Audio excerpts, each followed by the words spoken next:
Hey, my name is Kalina King. For my Psych 421 Capstone interview video project, I had the wonderful opportunity to sit down and interview Miss Angela Wisenhunt. She currently serves as a church administration assistant at my church, but prior to this position, she worked as a licensed therapist and a career therapist as well. She has an extensive academic background holding not one, but two master's degrees. The first is in marriage and family counseling, and the second is in religious education. Prior to this, she got her bachelor's degree in psychology. She also previously held a licensed professional counselor credential, or her LPC, which she maintained through continuous education, although she is not currently practicing in a therapeutic clinic. During her time as a licensed therapist, she gained extensive experience in a variety of therapeutic settings. She worked as a career counselor, which provided guidance and support to individuals navigating professional development and career transitions. In addition to this, she also served as a licensed therapist for family services, where she got to assist families in addressing relationship challenges and improving their communication. Her work also included play therapy, which is a specialized approach designed to helping children expressing their emotions and resolving conflicts through play-based techniques. Furthermore, she also got to practice equine assisted therapy, which is also referred to as horse therapy, where clients get to interact with horses as a means of fostering emotional growth, building a trusting relationship, and also supporting mental health. She also worked with both adolescents and adults, providing marriage counseling as well as facilitating group therapy programs, which is designed for families of individuals recovering from addiction.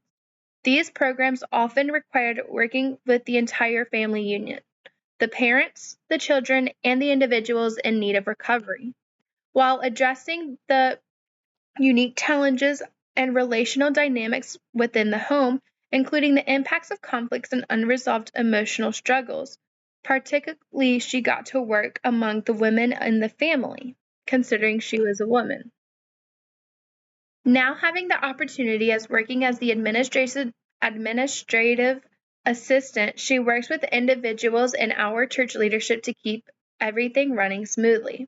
She also has the opportunity to come alongside those in needs of therapeutic support and sometimes just advice about life, because life isn't easy.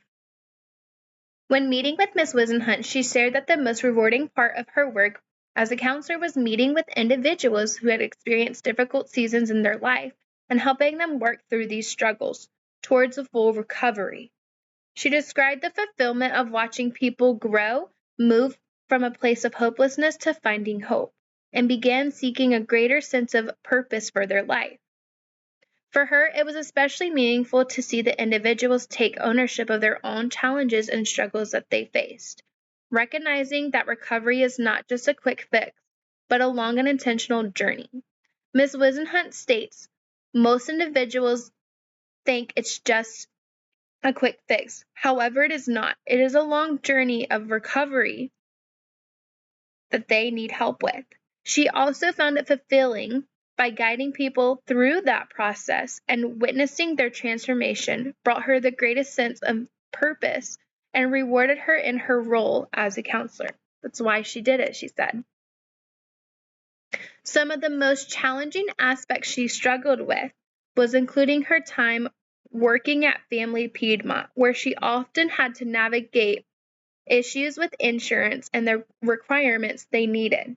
This meant providing formal diagnosis in order for the clients to receive medical services, because medical services go through insurance purposes. Most commonly, the diagnoses were of depression.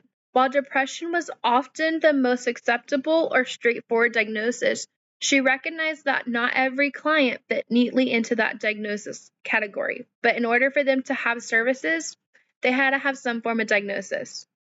At the times, individuals were simply experiencing difficult seasons rather than a clinical disorder of depression, which created ethical and professional dilemmas in their cases. She also faced challenges when being asked to take on responsibilities and roles for which she did not feel fully trained or adequately prepared for.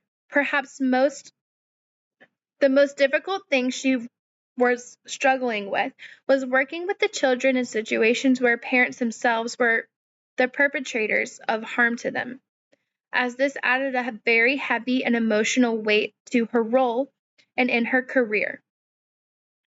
It required great care in supporting and protecting the child in need, which was not her type of service. Speaking to Miss Wisenhunt about her continued commitment to professional growth, Miss Wisenhunt emphasized the importance of seeking support and guidance, literally stating, "We all have to have therapy at some point in our lives. It's essential to have individuals you can talk with and share your burdens with, so that the weight does not negatively impact you mentally." She highlighted the value of allowing space to grieve and receiving biblical encouragement and finding the strength through open conversations with others. She also shared that maintaining and deepening her personal relationship with Christ is essential to her growth as she continually seeks to surrender everything to God, trusting Him to provide the wisdom, words, and encouragement needed to support others. Additionally, she also engages in continuing education, also known as CEU training, which focuses on the advancements in understanding the brain function and recovery. This includes learning about how the brain can be healed and rebuild itself, even after the damaging effects of drugs and the deterioration of the brain. Something she views as powerful is how God can grow an individual who has lost parts of their brain, but then can regrow it through His power. Even through challenges, they can still be fully recovered. That's amazing.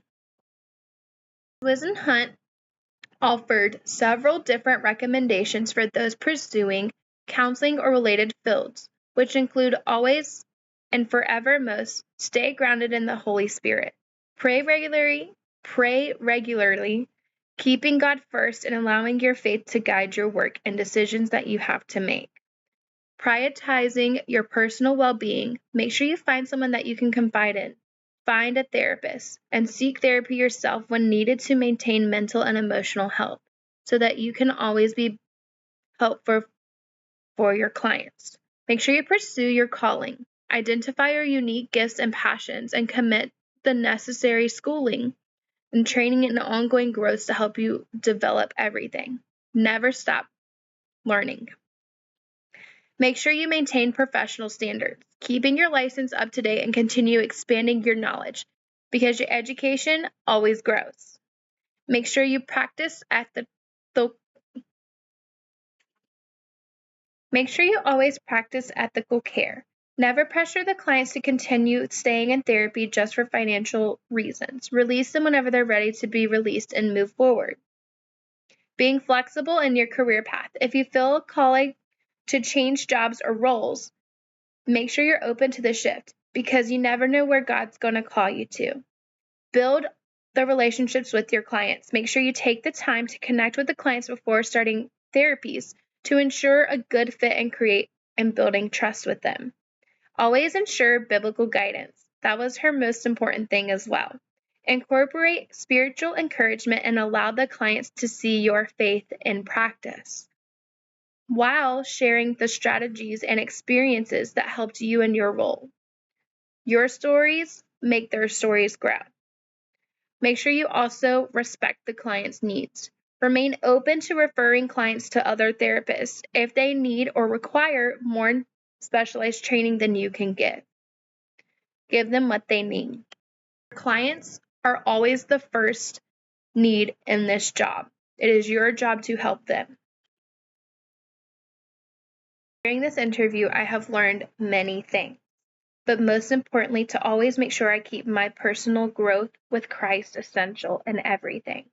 I've also learned that no matter what, your clients' needs need to be met first. It is their life and their help that you need to give them.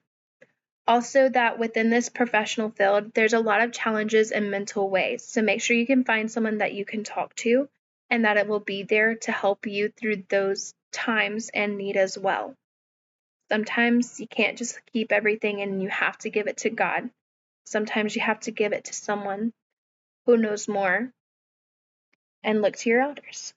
Thank you so much again for this presentation. I hope you learned and enjoyed this video presentation. Bye.